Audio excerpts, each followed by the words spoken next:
नमस्कार. बाळूमामाच्या नावानं चांग भलं.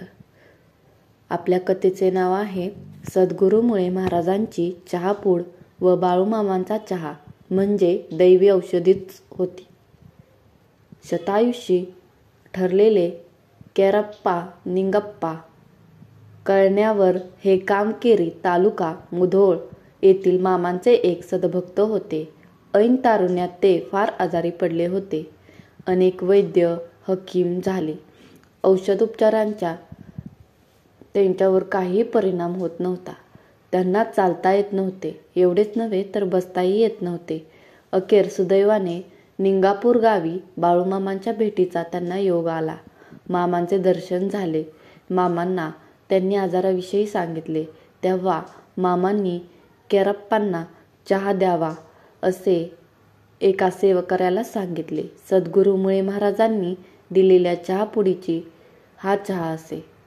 चहा पिल्यानंतर मामाच्या जवळपासच केरप्पा पडून राहिले. रात्र गेली, सकाळ झाली. केरप्पांना काहीसा आराम वाटू लागला.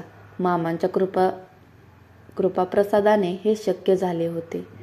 त्यानंतर मामांना नमस्कार करून केरप्पा आणि घरचे माणसे परत निघाली. तेव्हा मामा केरप्पांना म्हणाले, तुला भरपूर आयुष्य आहे, काळजी करू नकोस. 1 महिन्यानंतर मला भेटून जा. केरप्पा होय म्हणाले. बघता बघता 1 महिना निघून गेला. मामा कर्नाटकातून कोकण विभागात परतले. आदमापूर परिसरात चिकोत्रा नदीकाठी गलगले येथे त्यांचा तळ असताना केरप्पा दर्शनाला आले. त्यांची तब्येत चांगलीच सुधारली होती. एखाद्या व्यायामपट्टू पैलवानासारखे ते दिसत होते. मामांचे दर्शन झाल्यावर मामांनी केरप्पांना आशीर्वाद दिला. तो मोठा, प्रसिद्ध, लोकप्रिय आणि नावाजलेला शाहीर होशील. मामांच्या भविष्यवाणीनुसार लवकरच शाहीर म्हणून केरप्पांची प्रसिद्धी झाली. सर्व लोक त्यांना शाहीर म्हणूनच ओळखू लागले. केरप्पा मामाचे निस्सीम भक्त होते. पुढे त्यांना मामांचा दीर्घ सहवास लाभला.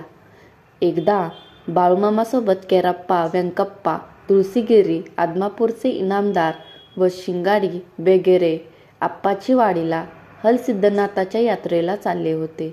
वाटेत वेदगंगेच्या तीरावर कुर्ली या गावात 2 मुस्लिम स्त्रिया बाळूमामाच्या दर्शनाला आल्या होत्या. त्यापैकी एक स्त्रीला मूलबाळ नव्हते. त्यासाठी मामांना मूलबाळ होण्याच्या आशीर्वादाने तिने मागितला. तेव्हा मामाने सेवेकरेला त्या दोघींना सद्गुरूमुळे महाराजांच्या चहापुडीचा असणारा चहा देण्यास आज्ञा केली.